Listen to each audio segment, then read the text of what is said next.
Hello everyone. तो कैसे हैं आप लोग? आशा करते हैं कि सभी लोग मस्त होंगे।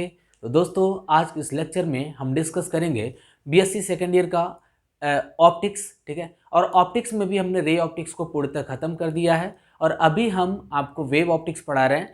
वेव ऑप्टिक्स में हमने इंटरफेरेंस से रिलेटेड और भी कई सारे वीडियोज़ को बना रखा है। ठीक है, और हमने पिछले क्लास में फेवरी पिरॉट एक्सपेरिमेंट तक हमने पढ़ा था, या फिर कैसे तो फेवरी पिरॉट इंटरफेरोमीटर तक हमने पढ़ा था कि फेवरी पिरॉट इंटरफेरोमीटर कैसे बनाया गया था, उसका कंस्ट्रक्शन क्या था, उसका प्रिंसिपल क्या था और वो वर्क कैसे कर रहा था। ठीक है, इसके बारे में हमने कंप्लीटली डिस्कशन कर दिया था। अभी आज के इस लेक्चर में हम distribution of intensity in Fabry Perot fringes, इसके बारे में हम पढ़ेंगे। ठीक है, यहाँ पे हमने क्या पढ़ना है, इंटेंसिटी डिस्ट्रीब्यूशन के बारे में पढ़ना है। ठीक है, अब देखो, जो फेवरी पिरॉट फ्रिंजेस जो बने थे, हमने बताया था आपको कि फेवरी पिरॉट एक्सपेरिमेंट में, अगर आपने उस वीडियो को नहीं देखा है ना, तो एक बार डिस्क्रिप्शन बॉक्स में जाएं, उसका लिंक दिया हुआ है, ज़रूर उस वीडियो को देख लो, क्योंकि अगर आप उसे देखोगे तो आपको आइडिया हो जाएगा कि फेवरी पिरॉट इंटरफेरोमीटर क्या था, वहाँ पे फ्रिंजेस कैसे बन रहे थे, या फिर न्यूटन्स रिंग क्या होता है, या फिर ये भी क्लियर हो जाएगा आपको कि यहाँ पर जो फ्रिंजेस बन रहे हैं वो सर्कुलर शेप पे क्यों हो रहा है। ये सारी की सारी चीज़ें क्लियर हो जाएंगी।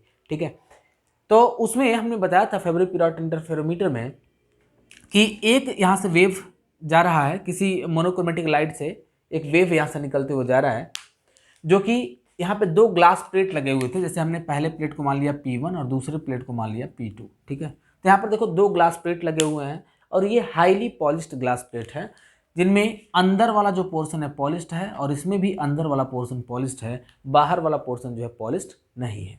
ठीक है, तो हम जानते हैं कि जब यहाँ से रे ऑफ लाइट जब अंदर जाएगा तो लगभग इसका कह सकते हो कि 80 to 90% हिस्सा जो है वो रिफ्लेक्ट हो जाएगा।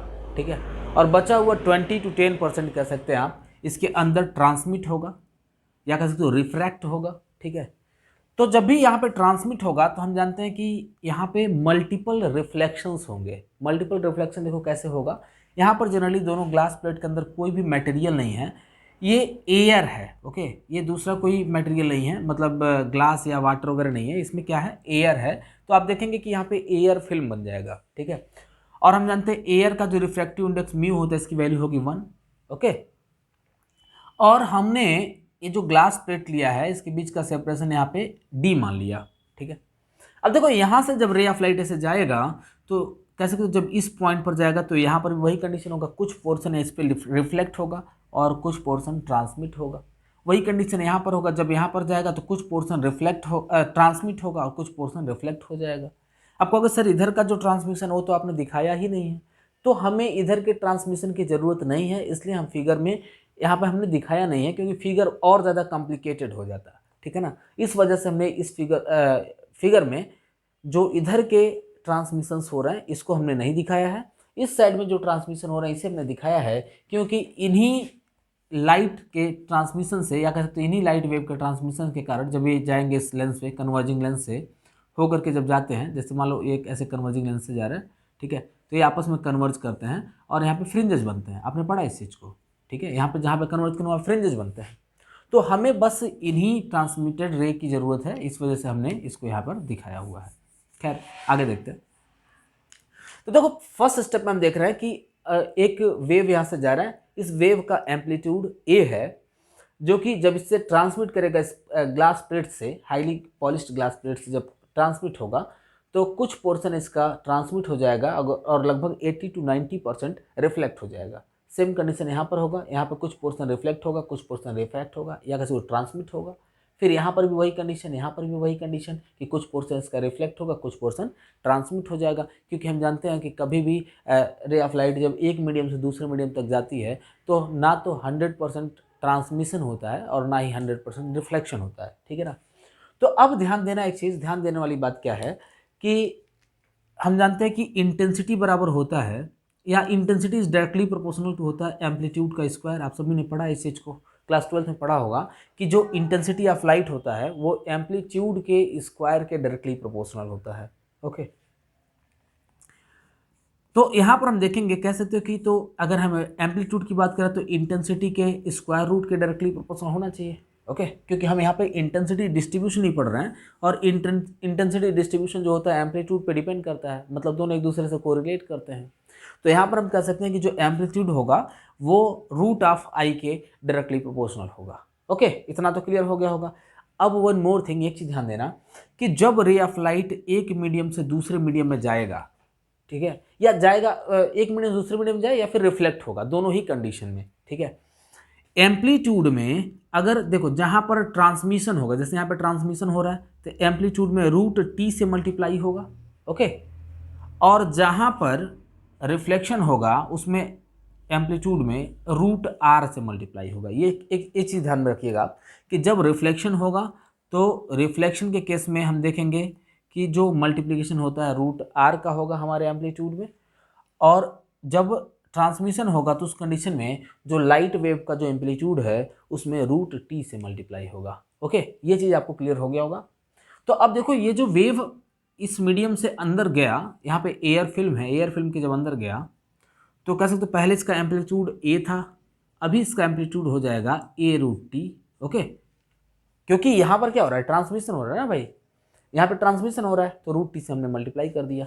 इस कंडीशन में हम देखेंगे कि इस पॉइंट से अगर इधर जा रहे हैं तो ट्रांसमिशन हो रहा है, तो ए रूट टी पहले से था और रूट टी में रूट टी से मल्टीप्लाई करोगे, जैसे मान लो ए रूट टी यहाँ पे आ चुका था और इसमें रूट टी से हमने फिर से मल्टीप्लाई किया तो कितना आ जाएगा, ए इंटू टी हो जाएगा। ठीक है, तो इसे हम लिखते हैं यहाँ पे ए इंटू टी हो गया। अब इसका एम्पलीट्यूड देखते हैं, जो रिफ्लेक्शन होगा, रिफ्लेक्शन के हम रूट आर से मल्टीप्लाई करते हैं, तो यहाँ पर देखोगे रूट ए रूट टी है तो इसमें मिल जाएगा a root T into root r. Okay, यहाँ पर भी देखेंगे आपके रिफ्लेक्शन हो रहा है तो रिफ्लेक्शन के केस में मिलेगा ए रूट टी, और इसमें जब रूट आर से मल्टीप्लाई होगा तो आर हो जाएगा, क्योंकि आर रूट आर पहले से दिया हुआ है और फिर हमने रूट आर से मल्टीप्लाई किया तो आर हो जाएगा। ठीक है, फिर से ये जब रे ऑफ लाइट जब दूसरे मीडियम में जब बाहर निकलेगा तो यहाँ पे हमें मिलेगा ए, और यहाँ पे ट्रांसमिशन होगा इस कंडीशन में तो ट्रांसमिशन रूट टी से मल्टीप्लाई होगा तो root T into root T मिलकर के टी हो गया, और यहाँ पे आर है तो आर हो गया। ठीक, इस कंडीशन में देखिएगा बच्चों, यहाँ पे ए रूट टी है, अब देखो इसमें रूट आर से मल्टीप्लाई होगा तो आर रूट आर हो जाएगा, समझे, क्योंकि रिफ्लेक्शन हो रहा है। इस कंडीशन में भी रिफ्लेक्शन हो रहा है तो देखो यहाँ पे क्या लिखेंगे, A R into root R, sorry root are into root R करेंगे तो आर हो जाएगा, तो और R into R R square हो गया इंटू टी। ठीक है, इस कंडीशन में मिल गया a into t into r square, और इधर मिल जाएगा a r square into root are into t. तो लगभग आपको समझ में आ गया होगा कि इस एम्पलीट्यूड का वैल्यू कंटिन्यूसली जो चेंज हो रहा है वो कितना चेंज हो रहा है और कितनी चेंजिंग आ रही है, वो चीज़ आपको यहाँ से क्लियर हो गया होगा। ठीक है, अब देखो the path difference between two consecutive waves, या कह सकते ट्रांसमिटेड वेव्स, यहाँ से जो वेव्स ऐसे ट्रांसमिट हो रहे हैं, यहाँ से ये पहला ट्रांसमिटेड वेव हो गया, दूसरा ट्रांसमिटेड वेव, तीसरा ट्रांसमिटेड वेव। देखो एक चीज ध्यान देना, यहाँ पर ऐसा नहीं कि सिर्फ 3 ही ट्रांसमिटेड वेव है, यहाँ पर infinite number of transmitted wave है। अब कह सकते हैं बीम ऑफ लाइट जब यहाँ से जाएगा तो अब ऐसा तो है नहीं कि 3 ही रे ऑफ लाइट जाए, वहाँ पे बहुत सारे कलेक्शन ऑफ लाइट होंगे। ठीक है, तो यहाँ पे बहुत सारे हैं, लेकिन हम अपनी सुविधा के लिए 3 बनाए हैं समझने के लिए, क्योंकि ये देखो फिर से यहाँ पे मल्टीपल रिफ्लेक्शन होता जाएगा, और जब मल्टीपल रिफ्लेक्शन होगा मल्टीपल रिफ्रैक्शन भी होगा तो इंटरफेरेंस भी मल्टीपल होगा। तो कह सकते हो जो हमारा इंटरफेरोमीटर है इनका फेब्री पिराट का, वो मल्टीपल इंटरफेरेंस के प्रिंसिपल पे वर्क करता है। खैर यहाँ पर देखते हैं दो वेव के बीच का जो पाथ डिफरेंस होता है बच्चों, ये आपने पढ़ा है पिछले क्लासेस में, आपने पढ़ा है, उसमें थिन फिल्म से हमने बताया था कि जब भी कोई वेव अगर थिन फिल्म से पास करता है तो वहाँ पर जो पाथ डिफरेंस आता है उसकी वैल्यू होती है 2 म्यू टी कॉस थीटा। आपने इस चीज़ को डिराइव किया था, ठीक है ना, 2 म्यू टी कॉस थीटा। अब यहाँ पर देखो जरा, जो म्यू है यानी कि जो एयर है, एयर का रिफ्रैक्टिव इंडेक्स म्यू, इसकी वैल्यू कितनी होती है 1। तो हम क्या करेंगे, यहाँ पे म्यू की जगह पे 1 रख सकते हैं। और जो टी है, टी क्या था, फिल्म का थिकनेस, और यहाँ पर हमने फिल्म का थिकनेस डी लिया हुआ है, तो यहाँ पर टी के बजाय क्या रखेंगे, डी। तो हमें मिल जाएगा path difference is equal to 2 mu की जगह पे 1 हो गया और टी के जगह पे हो जाएगा डी, तो डी कॉस थीटा। ठीक है, एंड फेज डिफरेंस बराबर देखो क्या होता है, फेज डिफरेंस, फेज डिफरेंस को हम लोग फाई से रिप्रेजेंट करते हैं, या किसी बुक में ऐसे डेल्टा से भी रिप्रेजेंट किया जाता है। ठीक है, तो कंफ्यूज नहीं होंगे, फाई से भी रिप्रेजेंट कर सकते हैं इसको, डेल्टा से भी रिप्रेजेंट कर सकते हैं। तो जो फेज डिफरेंस होता है इसका फार्मूला मिल जाएगा 2 pi into path difference upon lambda. ठीक है, यहाँ पे क्या करो, इस वैल्यू को पुट कर दो तो आपको मिल जाएगा फाई इज इक्वल्स टू 2 पाई, और डी की जगह पर डी का वैल्यू रखते हैं, डी सॉरी तो 2d है तो 2d 2 इंटू 2 हो जाएगा 4, तो 4d cos theta whole divided by lambda. ठीक है, ये क्या मिला तुम्हें, ये मिल गया फेज डिफरेंस। अब मैं एक चीज़ और बताऊं कि यहाँ पर जितने भी वेव्स जा रहे हैं, अलग अलग वेव का जो डिस्प्लेसमेंट होगा वो डिफरेंट डिफरेंट होगा। ठीक है, डिस्प्लेसमेंट मतलब हम जानते हैं कि जो एम्पलीट्यूड होता है, तो वहाँ पर जो डिस्प्लेसमेंट होगा अलग अलग वेव का वो डिफरेंट डिफरेंट होगा। तो इसको देखो क्या लिख सकते हैं, हियर द फर्स्ट डिस्प्लेसमेंट, यानी कि अगर हम y1 की बात करें तो y1 की वैल्यू हमें मिल जाएगी a e to the power iota omega t. ठीक है ना, देखो y1 की वैल्यू कितनी होगी, a into e to the power iota omega t. अब यहाँ पे ध्यान देना, a एम्पलीट्यूड हमारा स्मॉल a है तो स्मॉल a लिख लिया, into e to the power i omega t. ठीक है, ये हमें मिला y1 का वैल्यू। कुछ हमें स्पेस चाहिए होगा जिसके लिए हमें मिटाना पड़ेगा, तो जल्दी से हमारे साथ साथ नोट्स भी बनाते रहो तुम लोग। ठीक है, क्योंकि इससे पहले का जो भी चीज़ें थी उसे हमने लिखवा दिया है, तो आप इसका भी नोट्स बना लें साथ साथ, बेहतर होगा। जल्दी से नोट करो, फिर हम इसे इरेज करते हैं।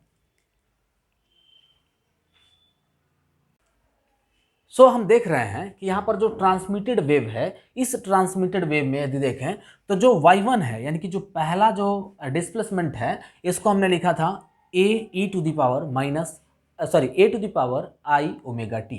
ठीक है, इसको देखो क्या लिख सकते हैं हम, जो एम्पलीट्यूड है यहाँ पे, इस a की वैल्यू है a इंटू टी, क्योंकि अगर देखा जाए तो यहाँ से a एम्पलीट्यूड का वेव यहाँ से अंदर गया था, एक बार ट्रांसमिशन हुआ तो रूट टी से मल्टीप्लाई हुआ, दोबारा ट्रांसमिशन हुआ तो फिर से रूट टी से मल्टीप्लाई हुआ, तो हो गया a into T.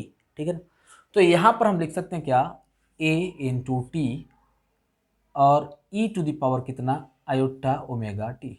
Okay, and फिर हम देखते हैं अगर दूसरे हम वेव का डिस्प्लेसमेंट देखें, y2 की बात करें तो y2 हो जाएगा a e to the power iota omega t minus 5। ठीक है ना, यहाँ पे क्या हो जाएगा, -5 हो जाएगा। 5 क्यों होगा, क्योंकि हम देख रहे हैं कि इनमें फेज डिफरेंस आएगा, कुछ फेज डिफरेंस हमने मान लिया 5 फेज डिफरेंस आएगा। यहाँ पर हमने लिखा ए, अब देखना यहाँ पे कैपिटल ए की वैल्यू, सॉरी यहाँ पे ए ना लिख करके हम बी लिख लेते हैं, चलो, क्योंकि यहाँ पर हम देख रहे हैं वैल्यू चेंज हो जा रहा है ना, चाहे इसको A1 मान लिया और इसको हम मानते हैं A2। ओके, ऐसे भी लिख सकते हो। तो इस A2 की वैल्यू कितनी है, A into t r e to the power iota omega t -5। वैसे ही कह सकते हो अगर हम y3 की बात करें तो मिल जाएगा A3 e to the power iota omega t -25। ठीक है, देखो हर एक वेव के बाद, मतलब पहला ट्रांसमिटेड वेव और दूसरी ट्रांसमिटेड वेव में जो फेज डिफरेंस है 5 का आ रहा है, तो तीसरे वाले में 2 5 का, चौथे वाले में कह सकते हो 3 5 का, पाँचवें वाले में 4 5 का। ठीक है, ऐसे करके फेज डिफरेंस आएगा। तो इसका वैल्यू हमें मिल जाएगा, देखना A3 की वैल्यू कितनी है, ए टी आर स्क्वायर, तो a t r square e to the power iota omega t -25, sorry हाँ ठीक है 25 है। S1 ऐसे ही हम जानते हैं यंथ टर्म तक के चला जाएगा। हम जानते हैं कि according to the principle of superposition हम सारे डिस्प्लेसमेंट को जब जोड़ेंगे हमें नेट डिस्प्लेसमेंट मिल जाएगा। तो यहाँ पर लिखोगे according to the principle of superposition according to the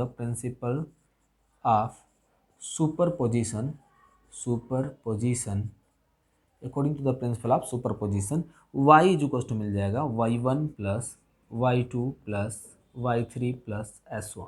ठीक है, यहाँ पर देखो फिर मिलेगा हमें y is equal to y1 की जगह पे y1 का वैल्यू रख लो, y1 की वैल्यू है आपका a t e to the power iota omega t plus y2 का वैल्यू है a t into r e to the power iota omega t -5 plus a t into r square e to the power minus iota sorry e to the power iota omega t minus 2 phi, ठीक है। अब देखो यहाँ पर जो भी term common मिलेंगे इसको S1 कर देते हैं, ठीक है। यहाँ पर जो भी टर्म हमें कॉमन मिलेंगे उन टर्म को हम कॉमन ले सकते हैं, तो हमें मिल जाएगा y इजुकल्स टू, चलो यहाँ पर लिखते हैं, थोड़ा जगह है इधर लिखते हैं, y इजुकल्स टू हमें मिल जाएगा। इसमें देखो क्या चीज़ कॉमन है, आपको दिखेगा a इंटू टी सभी में कॉमन है, तो a इंटू टी को सब में से कॉमन ले लिया। फिर हम देख रहे हैं e to the power minus omega t सब में कॉमन है, तो e to the power minus, sorry minus नहीं है यहाँ पे, आयोटा ओमेगा टी है, तो e to the power iota omega t इसको भी हमने कॉमन ले लिया। अब देखो यहाँ पे क्या मिलेगा, फर्स्ट स्टेप में मिलेगा 1 प्लस, फिर क्या है यहाँ पे मिल जाएगा हमें r into e to the power minus iota phi, क्योंकि हमने i इंटू ओमेगा टी को बाहर निकाल लिया है तो i इंटू फाइव बचेगा, तो माइनस i इंटू फाइव हो गया, plus r e to the power, यहाँ पे देखो क्या बचेगा, आयोटा ओमेगा टी तो बाहर निकल चुका है, यहाँ पर एक r है तो r square, sorry r square है तो r स्क्वायर हो जाएगा, ई टू दी पावर आयोटा, और ये माइनस में है देखना, तो माइनस आयोटा 2 फाई, ठीक है, प्लस S1, ठीक है। जल्दी से आप वीडियो को पॉज करके इसे नोट करें, फिर हमें इसे इरेज करना पड़ेगा आगे बढ़ने के लिए, ओके। तो बढ़ते हैं आगे, जल्दी से आप इसे नोट करें।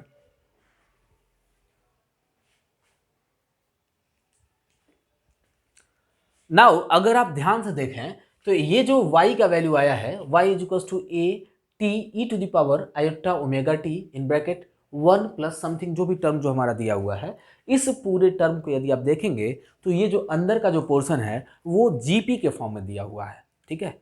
जीपी के फॉर्म में दिया हुआ, तो यहाँ पर अगर हम इस पूरे का सम निकालेंगे तो जीपी का जो सम होता है उसका फार्मूला होता है, देखिएगा यहाँ पर हमने फार्मूले को लिखा हुआ है, S is equal to a upon 1 minus r, ठीक है।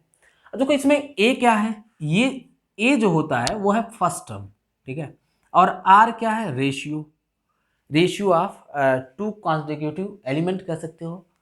तो अगर हम देखें तो ए की वैल्यू यहाँ पे कितनी दी हुई है, 1, यानी फर्स्ट टर्म कितना है, 1 दिया हुआ है, और इनका जो रेशियो आएगा देखना, किसी भी दो कॉन्जिक्यूटिव का जो रेशियो होगा, यानी दूसरा क्या है, r e to the power minus iota five whole divided by 1, तो इसका वैल्यू कितना आ जाएगा, r e to the power minus iota five, ठीक है। या अगर तीसरे वाले को दूसरे वाले से डिवाइड करोगे, r e to the power इस माइनस, सॉरी यहाँ पे आर स्क्वायर होगा, r square e to the power minus iota 2 phi है, इसको अगर आप r e to the power minus iota से डिवाइड करोगे, आयोटा फाई से डिवाइड करोगे, तो भी यहाँ पे भी आपको मिलेगा r e to the power minus iota five, ठीक है। या इसके बाद वाले टर्म को इससे डिवाइड करो तो भी, यानी हर जगह का रेशियो एक समान मिलेगा।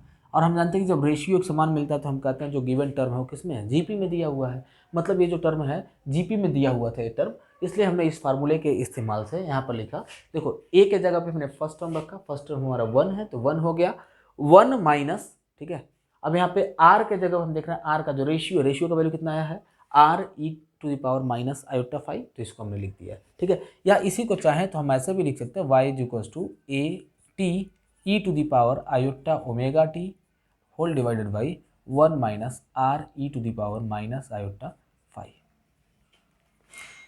The complex conjugate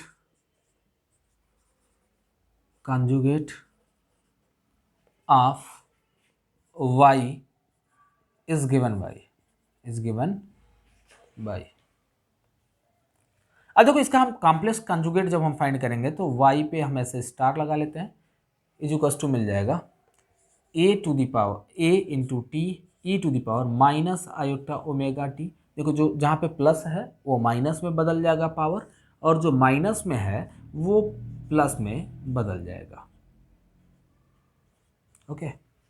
and intensity बराबर होता है y इंटू वाई स्टार, और जब आप इन दोनों को आपस में मल्टीप्लाई करेंगे तो देखिएगा हमें क्या मिल जाएगा, a t e to the power iota omega t whole divided by 1 minus r e to the power minus omega five into, इसका मल्टीप्लाई करेंगे हम किससे, तो इसका मल्टीप्लाई हम इस टर्म से करेंगे तो मिलेगा हमें a into t e to the power minus iota omega t whole divided by 1 minus r e to the power iota phi. Okay, और आप ध्यान से देखो तो यहाँ पर आपको मिल जाएगा ए स्क्वायर टी स्क्वायर, तो यहाँ पे मिला a square t square whole divided by, अब देखो यहाँ पे जो पावर है नेगेटिव है और ये जो पावर है पॉजिटिव है, दोनों पावर सेम है, एक पॉजिटिव एक नेगेटिव, तो एक कैंसिल हो जाएगा, तो ये जो टर्म है वो कट जाएगा जो हम मल्टीप्लाई करेंगे तो हमें मिला, यहाँ पे देखते हैं 1 minus r e to the power minus iota phi into 1 minus r e to the power iota phi. ठीक है ना, ये हमें टर्म मिल गया है। जल्दी से नोट करो बच्चों, फिर हम आगे बढ़ते हैं, इसके आगे के डेरिवेशन को कंटिन्यू करते हैं।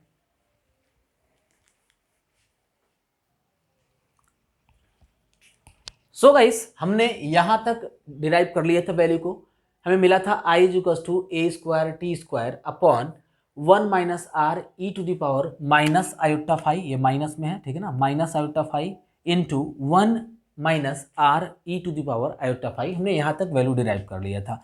जब इन दोनों टर्म का आप आपस में मल्टीप्लाई करोगे तो आपको ये वैल्यू मिल जाएगा, 1 का 1 में मल्टीप्लाई किया, 1 का फिर आर में r e to the power iota five multiply किया, वही कंडीशन इसका भी, पहले इसका इसमें मल्टीप्लाई फिर इसका आगे वाले में मल्टीप्लाई किया, तो हमें ये टर्म मिल गया है, क्योंकि यहाँ पे minus e to the power e to the power minus iota five, यहाँ पे e to the power iota five, ये वाला टर्म कैंसिल हो जाएगा और आर इंटू आर स्क्वायर हो जाएगा लास्ट वाले में। हम जानते हैं, आपने अगर मैथमेटिक्स पढ़ा है तो मैथमेटिक्स में ये चीज़ पढ़ा होगा, e to the power iota five यदि दिया हुआ है तो इसका वैल्यू होता है cos five plus iota sine five, ठीक है, ये वैल्यू होता है। और अगर e to the power minus iota five दिया होगा तो इसका मतलब हो गया cos five minus iota sine five, ठीक है। तो ये चीज़ें आपको याद होंगी, आपने मैथ्स में पढ़ा होगा इसको, ठीक है, और अगर नहीं पढ़ा है तो इसको याद रख लो कि ये जो है इसका वैल्यू होता है। तो हम क्या करते हैं, यहाँ पर इन वैल्यूज को पुट करते हैं, तो हमें मिलेगा I is equals to a square t square whole divided by 1 plus r square minus, अच्छा इन दोनों में भी देखो हमें आर बाहर निकल जाए, बाहर मिल जाएगा, ठीक है, तो आर को हम बाहर निकाल लेते हैं, इन दोनों टर्म में हमें आर कॉमन मिल गया तो इसको हमने बाहर निकाल लिया, तो हम माइनस आर को बाहर निकाल लेते हैं और हमें मिल जाएगा, यहाँ पे मिलेगा cos phi plus iota sine phi, और दूसरे ब्रैकेट में हमें मिलेगा, यहाँ पे चूंकि माइनस है तो माइनस लगा लिया, cos phi minus iota sine phi. Okay, यहाँ पे एक चीज़ देखते हैं, हमने माइनस आर को हमने बाहर निकाल लिया तो ये वैल्यू भी प्लस हो जाएगा, ठीक है ना, ये दोनों देखो, दोनों में से हमने माइनस को बाहर निकाले तो प्लस हो जाएगा, तो आपको दिखाई देगा आयोटा साइन फाई से आयोटा साइन फाई कैंसिल हो जाएगा, ठीक है। और हमें यहाँ पे मिलेगा I is equals to a square t square whole divided by 1 plus r square minus 2 r cos phi, ठीक है ना, क्योंकि यहाँ पे इन दोनों को जब जोड़ोगे तो 2 कॉस फाई हो जाएगा। अच्छा एक और चीज़, हमने यहाँ पे एक फार्मूला लिखा है, कॉस फाई का वैल्यू होता है 1 माइनस 2 साइन स्क्वायर फाई, आपने इसको भी मैथमेटिक्स में पढ़ा होगा इस फार्मूले को, तो इस फार्मूले के हेल्प से हम यहाँ पे कॉस फाई के जगह पे कॉस फाई के वैल्यू रखेंगे, तो हमें मिलेगा a square into t square whole divided by 1 plus r square minus 2 r into, देखो कॉस फाई के जगह पे हमें क्या रखना होगा, 1 minus 2 sine square phi by 2, ठीक है ना, देखो यहाँ पर टर्म दिया हुआ 1 minus 2 sine square five by 2, तो हमने कॉस फाई की जगह पे इसका वैल्यू रख दिया है। जब इसको और आप सॉल्व करेंगे तो आपको मिलेगा ए स्क्वायर, थोड़ा और इधर लिखता हूँ, a square t square whole divided by 1 plus r square, ठीक है, इसका जब इसमें 1 में मल्टीप्लाई करोगे तो मिलेगा माइनस 2 आर, और जब इसका इसमें मल्टीप्लाई करो तो मिलेगा प्लस 2 2 जा 4 r sine square five by 2। इस पूरे टर्म को a square plus b square minus 2ab के फॉर्म में लिख सकते हैं, ठीक है, तो हम इस पूरे को चाहे तो लिख सकते हैं 1 माइनस आर का होल स्क्वायर, इस पूरे को 1 माइनस आर का होल स्क्वायर लिख सकते हैं, और ये क्या है तुम्हारा 4r sine square five by 2, और इन दोनों टर्म में से हम 1 माइनस आर का होल स्क्वायर कॉमन ले लेंगे, ठीक है, और हमें अपनी इंटेंसिटी की वैल्यू मिल जाएगी। तो तब तक आप इसे जल्दी से नोट कर लो, फिर हम आगे बढ़ते हैं इसे इरेज करके। जल्दी से नोट करो बच्चों।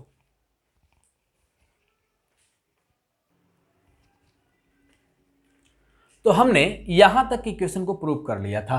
अब इससे आगे हम इसे सॉल्व करते, देखो आई इज इक्वल टू मिल जाएगा हमें a square t square whole divided by, ये मिला हमें 1 माइनस आर का होल स्क्वायर प्लस इसमें देखना मिल जाएगा 4r साइन स्क्वायर 5/2।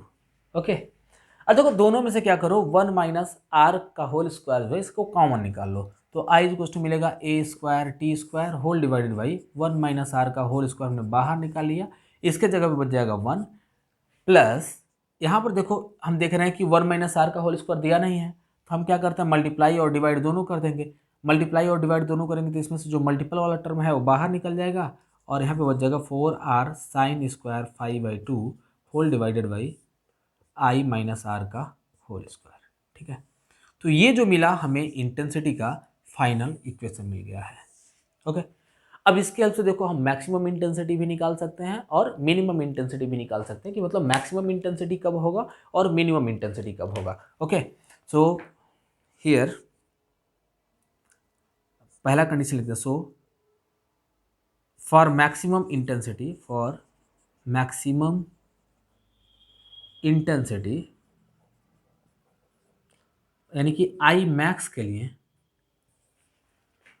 जो साइन फाई है, साइन 5/2 है, इसका वैल्यू 1 होना चाहिए। सॉरी 1 नहीं, यहाँ पे 0 होना चाहिए। 0 क्यों होना चाहिए?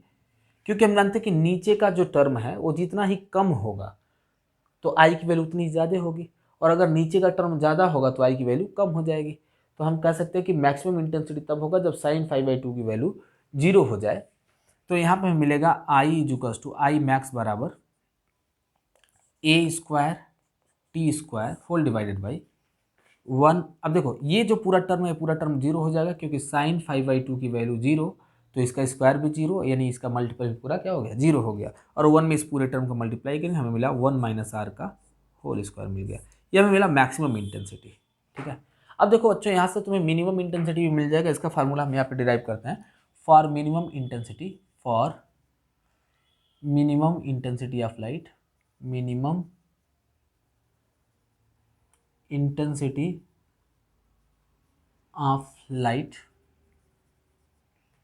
यानी आई मिनिमम के लिए हम जानते हैं कि यहाँ पे साइन 5/2 की वैल्यू मैक्सिमम होनी चाहिए, यानी मैक्सिमम कितना 1 होनी चाहिए। अगर 1 होगा, क्यों?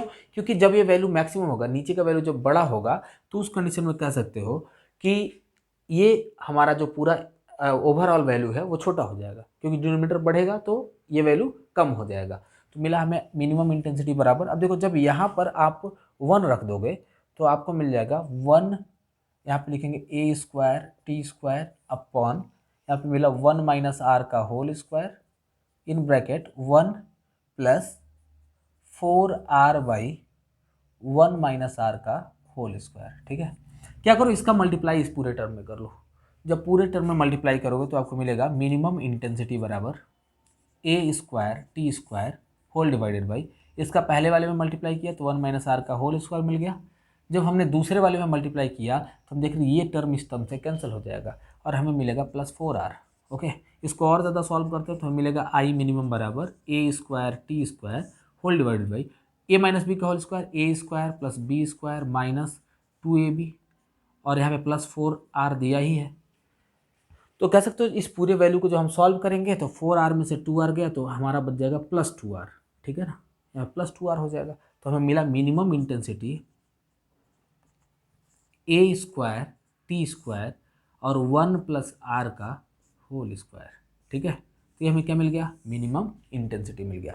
बच्चों अगर तुम चाहो तो इन दोनों का रेशियो यहीं पे फाइंड कर सकते हो। ये मैक्सिमम इंटेंसिटी है, ये मिनिमम इंटेंसिटी है, तो इन दोनों का रेशियो फाइंड करते हैं। Then the ratio of I max and I minimum. ठीक है ना, जब इन दोनों का रेशियो निकालोगे तो मिलेगा maximum intensity upon minimum intensity बराबर, मैक्सिमम इंटेंसिटी की वैल्यू है a square t square upon 1 minus r का होल स्क्वायर, ठीक है, होल डिवाइडेड बाई, अब देखना यहाँ पे इसकी वैल्यू कितनी दी हुई है मिनिमम की, a square t square whole divided by 1 plus r का होल स्क्वायर। अब यहाँ पे देख रहे हो ए स्क्वायर टी स्क्वायर से ए स्क्वायर टी स्क्वायर हो गया कैंसिल, और आपको मिलेगा I max upon I minimum बराबर, ये टर्म चला गया ऊपर, यानी 1 प्लस आर का whole square whole divided by minimum के लिए 1 माइनस आर का होल स्क्वायर, ठीक है। ये आपको मिल गया दोनों का रेशियो। तो जल्दी से वीडियो को पॉज करके इसे नोट करो, फिर मैं इसका ग्राफ भी आपको समझा देता हूं।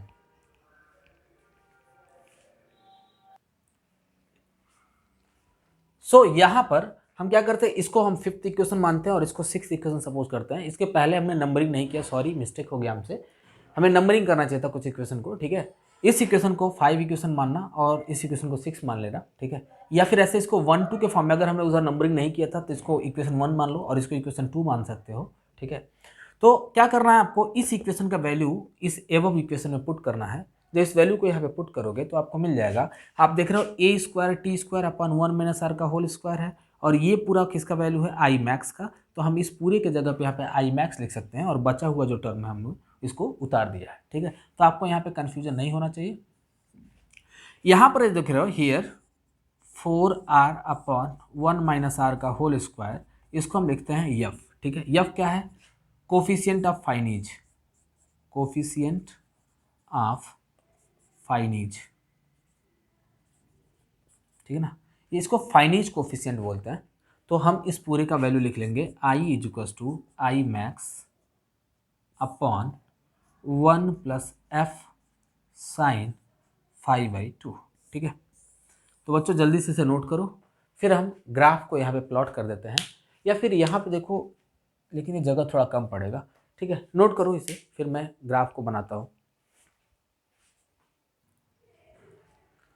सो गाइस, यहाँ पर जो हमें ग्राफ मिलेगा आई अपॉन आई मैक्स और फाई के बीच में, जो कि आप यहाँ पर देख रहे हैं फार्मूले में, ठीक है ना। तो आई अपॉन आई मैक्स और फाई के बीच का जो ग्राफ होगा वो कुछ इस टाइप का होगा।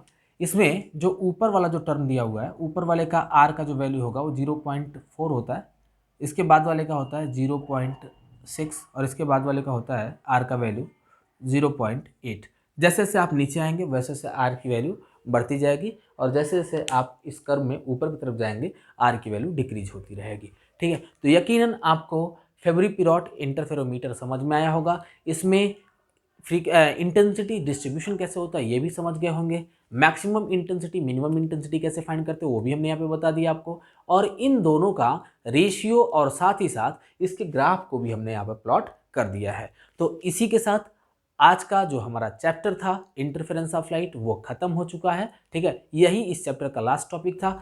अगले दिन से हम लोग नए क्लास की शुरुआत करेंगे और उसमें हम फ्रेस्नेल डिफ्रैक्शन के बारे में चर्चा करेंगे। तो तब तक के लिए विदा लेंगे। अगर आप हमारे चैनल पर नए हैं तो इस चैनल को सब्सक्राइब करें और बेल आइकन दबाना तो बिल्कुल भी ना भूलना, क्योंकि जैसे ही मैं कोई भी आपके लिए अपडेट करता हूं या कोई वीडियो अपलोड करता हूं तो आपको उसका लिंक मिल जाएगा जिससे आप लाभ उठा सकते हैं, ठीक है। तो अगर आपको वीडियो पसंद आया तो इस वीडियो को लाइक तो ज़रूर करना यार, साथ ही साथ कमेंट करके बताएं कि आपको वीडियो कैसा लगा, क्योंकि आपके लाइक और कमेंट से हमारे हौसले और बढ़ते हैं और हम आपके लिए न्यू न्यू कंटेंट लेकर के आते रहते हैं। तो मिलेंगे आपसे अगले वीडियो में। जय हिंद दोस्तों।